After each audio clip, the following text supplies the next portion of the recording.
Welcome back, friends. As part of our AWS learning series, we are in our day 3. So, in our day 2 session, we have seen about like how to create an EC2. Today, we are going to deep dive into the components which is surrounded by EC2, so that we work with EC2 seamlessly, right? So, we need to understand the components around it in order to answer to the interview questions. Also, like to understand the complete architecture of EC2. Okay, so to get started with, let me quickly create one EC2 because we have removed all the EC2 instances and its associated dependent objects which is created in last session. So let me quickly create it. Okay, let me launch instance. So I'm going to create my instance as web server. Okay, so I'm going to use Amazon Linux, which you know already. So I'm going to select all everything default and I am going to use my key pair. Okay. So I am saying to create a security group and allow traffic with HTTPS as well as from internet too. Okay, remaining things are default. Let me launch the instance. Okay. Okay, great. So if you guys remember correctly, in our last session, I was explaining you about like there are other things like VPC, subnet, security group, and everything, right? So how those things allows you to connect to the EC2. So the end-to-end architecture is what we are going to see today, right? So let me take a minute. Yeah. So if you look at this, right? So when we look at this particular EC2, it's ideally uses some IP addresses. So we need to understand this how these IP addresses are getting generated. So we have some DNS entries are getting generated. How it's getting generated? So did we created any VPC? No, but still how does the VPC is getting created, the purpose of VPC, and some insights on VPC part, what is going to do. And there is something like subnet, we are going to see what is that. Okay, before that, before we actually look into each and everything in the UI, let's have a quick few minutes of theory session, which is going to explain us how we did all these things, right? So let's look at this AWS cloud. Okay, for instance, if I want to create a web server, okay, this is a use case which we are going to take, and we are going to develop these use cases as we go along with this particular session, right? So if I want to create a web server, okay, you all know, right? We need a instance, which is nothing but we need a server basically, where we need to install our web server component, which can be Tomcat or anything, right? Any web server components, you can use WebLogic or whatever you guys think about, you guys are comfortable with. Okay, so let's go with Tomcat for this example. Okay, if I want to do that, basically I need a server to be created. So if before that, right, if I want to create a server, what are the other components which we really get into the consideration? So if you always think about AWS, we always think about region. Okay, why this region is important, Kumar? Whenever you log into any of your account, by default you land on some region. Okay, so without region you cannot create any component on AWS, which always people tend to forget. Okay, so this is the most important and crucial part to remember. Okay, you need to be in some region to create any instances, or probably if someone asks like if the business is really requiring you to create a server on US West and you are creating like in US East one, then again it's waste, right? So you always should remember in which region I need to create. So in our case, it's US East one. So that's what you are seeing in the slide. Okay, it's a region. So whenever you think about AWS cloud, you should always think about region. So whenever we think about region, there is other thing which I mentioned you, which you should always remember is nothing but availability zones. Okay, if for any region, at a minimum of you will be having like minimum of three. Okay, so if you want to know more about this availability zones in which region, like how many availability zones we have, you can very well refer to the AWS documentation which I shown in the previous session, where it shows about the global infrastructure of AWS, right? So for this session, let's assume the region which I have chosen as three availability zone. Okay. Okay. If you want to know like which availability zone your EC2 is getting created, we can check under networking, right? So if you look at networking, you see something like US East 1B, whereas the main region which I am using is US East 1, but it's getting in 1B, means that we are in 1B availability zone. Okay, that's great. So let's move further, right? Okay, so let me go back. Okay, so availability zones are important. So we are going to create our EC2 within some availability zone. Okay, so when we look about availability zone and everything, I mentioned about something about your isolation. For example, if company A is building out an web server, company A account should have some isolation, because like whatever we seen till now, either it's region or availability zone, it's common for everybody. Maybe a company A can use this region and the same availability zone. Company B also can use the same region, same availability zone. There is no restriction in that. But how are we getting differentiated from the company B? It's with only your VPC. Okay, again the VPC is one more important component, right? It creates an isolation for your organization. Okay, and it's the main component which defines the IP addresses ranges. Okay, now you will get into your mind, okay, Kumar, why are you confusing? Earlier you said the IP addresses are configured from the subnet, now you are saying from the VPC. Okay, VPC is the main one which provides the list of IP ranges. From that IP ranges, a subset of IP ranges is configured for subnet. We will see all those things in detail, right? So for now, understand VPC is the one which is going to provide you the IP address range. Okay, it will be a huge range which is going to provide by the VPC for particular company A. Okay, okay. Next, when you look about VPC, now the next thing which you are going to look about is security group. Kumar, like why we need a security group? Okay, if you remember, I have just given a hint. Security groups are nothing but a firewall rule. Okay, which says who can access your machines and who cannot access, and what can go out, what can come in. In simple terms, what can go in, what can come in for a particular EC2. Okay, you have to keep this in mind. Security groups are pertaining to an EC2 level or an object level.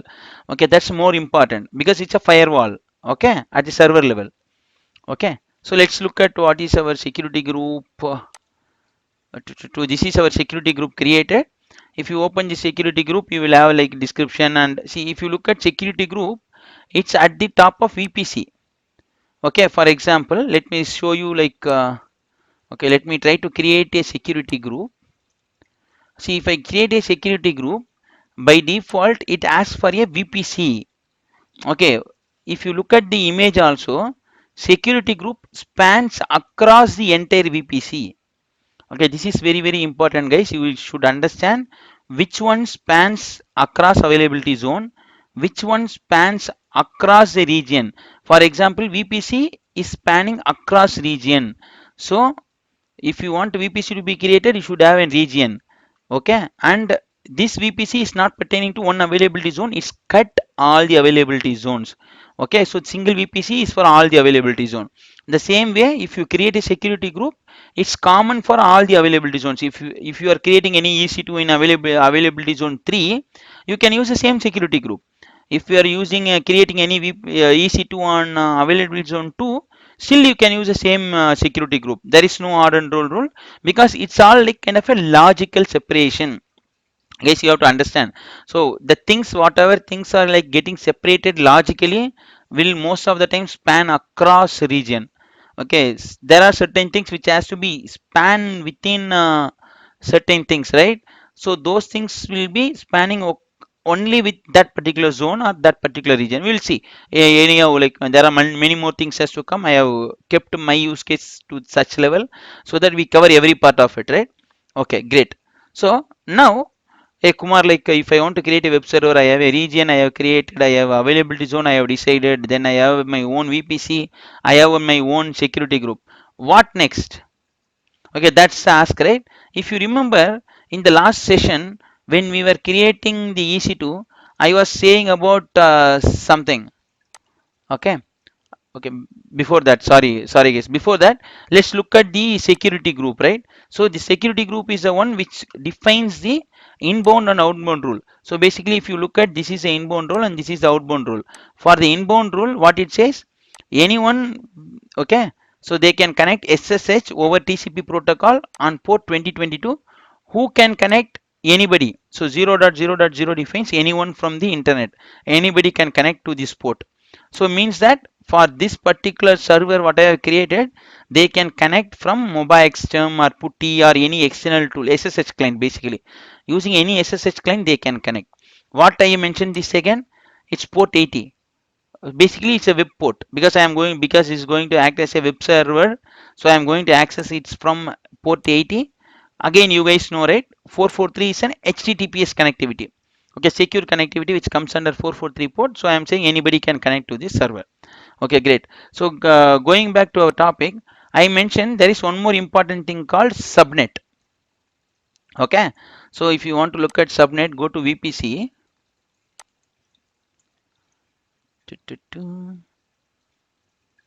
Or maybe 1 second, sorry guys, let's go to the running instances. Let me open this running instance. Let's see what is a subnet. Okay, this is a subnet which is getting associated to our system.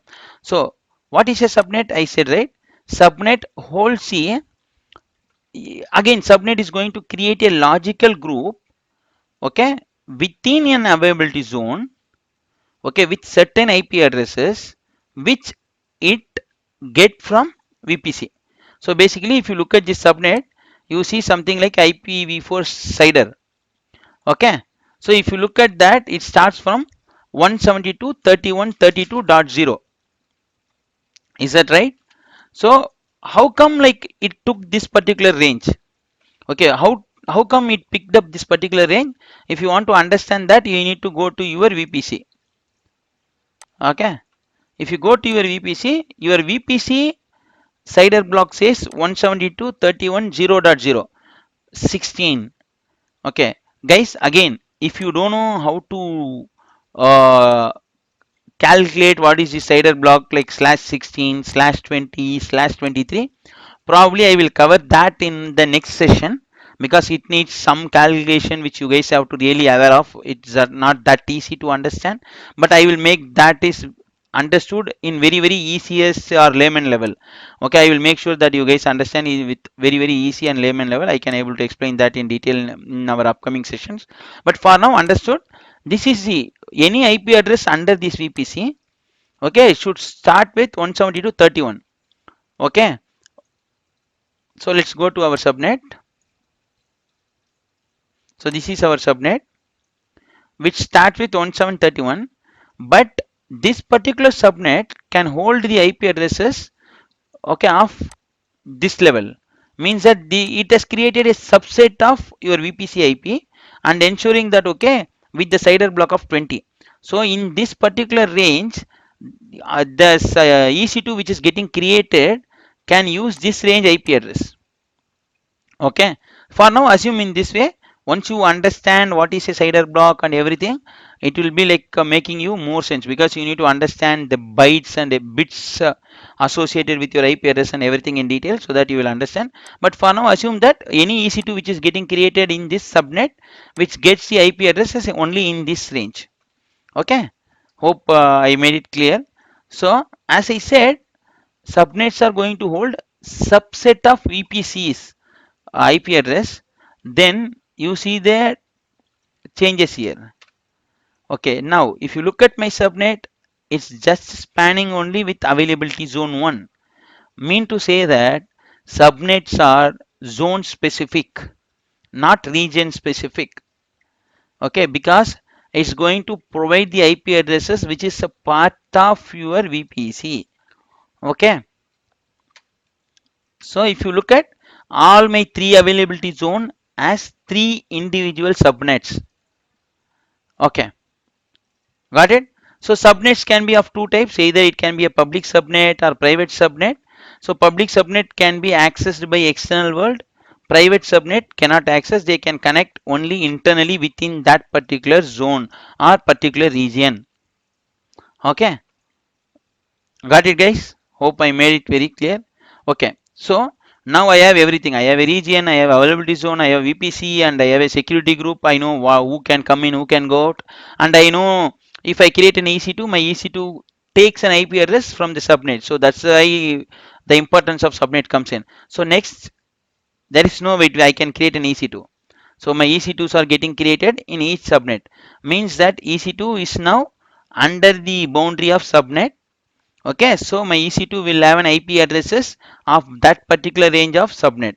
So let's check that in our case, right? So I mentioned here my EC2 IP address should be 172.31.32 something. So let's go to our services EC2 instances. Okay, let me open my instance. Okay, great. Now if you look at my EC2 instance private IP address is falling under 172.31 last 4 bytes. Basically it's a 16 bytes, right? This is getting changed because, okay, this is getting changed because it's because of the CIDR block. Okay, you guys need to understand the CIDR block for sure. I will explain you in our next session. So basically understood that, okay, it's coming under 172.31 series. Okay, only this much IP ranges can be created. Basically, like from 172.31, any range can be created in this IP address of CIDR block 20. Okay, that's what this IP has been generated. If you guys really have any doubt, like, okay, how come in subnet it has only 32, here it's 46? It's because of CIDR block is of 20 has been created in the subnet. That's the reason. If CIDR block is created with some other different value, you will see some other different value. There is something like IP address calculator and everything. You can use that to double check. But if you can wait for a day, I can able to give you the clear clarity on these things because it needs a calculation. That's the main reason. I don't want to confuse you with this while explaining the other concepts. So that's the main intention. Okay, got it. Okay.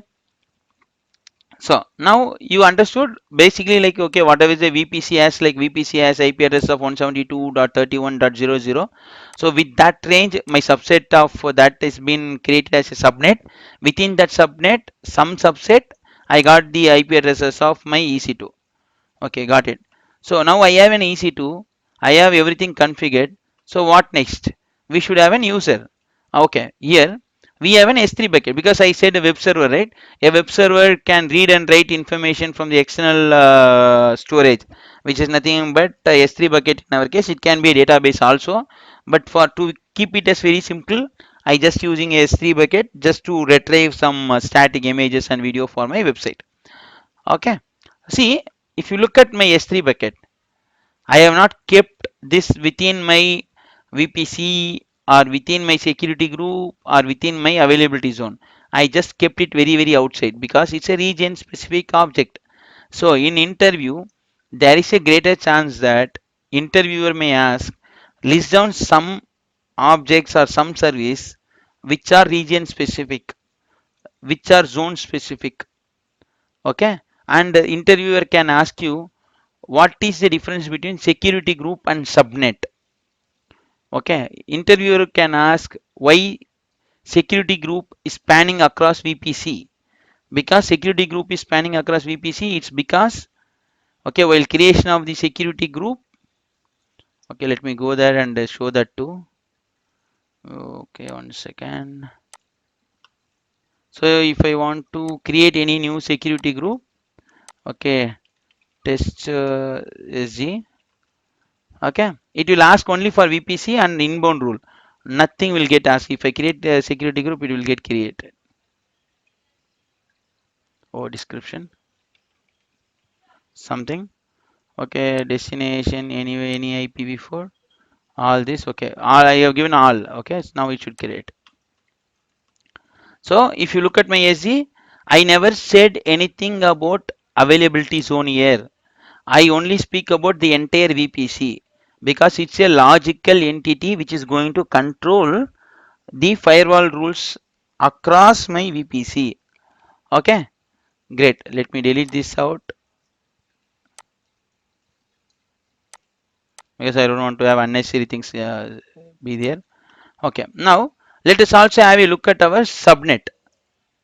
Okay, because like you need to know like why subnet is spanning across your things, right?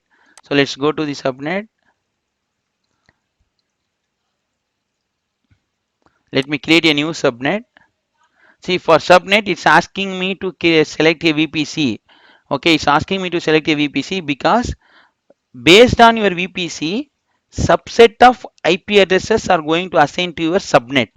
So that's why it's asking you to select VPC, because you can have multiple VPC in your environment. So I am selecting this VPC. For example, my VPC CIDR block is 172.31. See, for example, if I cannot create 172.20 in this particular subnet, it doesn't allow. I need to have 172.31 and more than 16. So I can give 172.31, okay, sorry, dot 31 dot, I can give like 40.0 slash 21 or 20 or something, whatever the header block is. You will understand why I am giving 20 and other things like that in our today's tomorrow session. So, and also if you look something here, right, it says availability zone. Choose the zone which your subnet will reside. Let's Amazon choose one for you. So either you can leave Amazon to choose automatically, or you can select one thing for you. Okay, because like in US East one, you have like multiple availability zone, almost 6 availability zones are there. You can leave it to the call of Amazon, or you can select. So that's what. So now you understand, right? While creating security group, I don't have any option to choose availability zone. Whereas when I create a subnet, you have an option of choosing availability zone. This is other simplest way to remember, for which you should have created at least once. If you have created all these things at least once, you will remember all this concept, or else it will be really difficult. Okay, now I have a web server and I have a bucket. Now the next question, how do I connect to this particular EC2? So now I have a user. How can a user connect to this EC2? Okay, in AWS, user can connect only using a private key, which we already downloaded in our EC2 creation. Hope you guys remember. So first user should take this private key, then user should connect to the EC2. Okay, coming out here. If you guys remember, in the day one session, while explaining the VPC, I said it's kind of creating a logical entity. In order to get into that logical entity, there should be something called gate. Okay, let's take it as a gated community, or you take it as a gate of your home or something, right? Anyone should enter your home should bypass that gate. Okay, they should cross that gate and come. Okay, in AWS also there is something called gateway services. Okay, there are many gateway services, but for our example we are going to use internet gateway. Okay, basically let's try to understand what is a gateway. Gateway is something like which is going to allow you to communicate to the external world. Okay, for example, if I am in my home, if I want to communicate to the people outside of my house, I need to cross this gate and communicate. In the same way, if they want to communicate to me, they have to open the gate and come in, and then they have to communicate. Okay, so I should have something called gate. So in our case we are going to use internet gateway. Why internet gateway? Because internet gateway is the one which is going to allow you to access or communicate through internet, because we are using our web server. Hope I made it clear. Okay, so then my VPC should have something additional called as gate. Okay, now I have added this internet gateway also. Okay, now the user can connect through internet gateway to my EC2 only if you guys remember, if you guys are aware, only if the particular port, right, if he is connecting through internet, it should allow 80 or 443 port, which I have already enabled in my server. Okay, if you look at my okay, sorry, if you look at my EC2, I have already enabled 443 and 80 and SSH, whatever the way you think as, right? So if you think the security group is allowing with SSH connectivity, for example, if you assume that user is connecting through SSH, port 22 is already enabled. If they are assuming that user is connecting through HTTP, port 80 is already enabled. If the user is connecting to HTTPS, 443 is also enabled. So it's going to allow any all these three connections to connect to the EC2. Okay, now so being a web server, it should ideally interact through the bucket also, right? So with this I am thinking that okay, I am completed. Okay, this is going to be a simple setup because I am not worried about these availability zones. These are created for our understanding purposes. But okay, I am going to keep this architecture and going to enhance it much better way in our upcoming sessions. Whenever you keep learning the new services in AWS, I am going to use this particular architecture to enhance it. So for now, the other EC2 in the availability zones is going to be keep idle. I have one EC2 created in my AWS account, and there is going to be a one bucket which my AWS EC2 is going to connect. Okay, so first private key comes to the user connects to the EC2, whereas when user connects, EC2 is going to respond them back saying something. How come it's responding? It's going to respond by retrieving some information from the bucket. Basically, if user connects to a website, the images with whatever he is seeing is going to come from the S3 bucket. Hope I made it very clear. If you guys still have any doubts on regions or availability zones or virtual private cloud, why this internet gateway are used, why subnets are used, please do write me in the comment section so that I can take it a very detailed session in our upcoming times. And also, like regarding the CIDR block and IP address ranges, I try to cover a small session which helps you guys to understand much better way. Okay, because those are also an important part for you to design any AWS systems being a DevOps engineer. Okay. Okay guys, if you guys really like this video, please don't forget to subscribe and share with your friends. Okay, if you want to communicate anything to me, please write us in a comment section so that I keep watching the comment section. Thank you guys.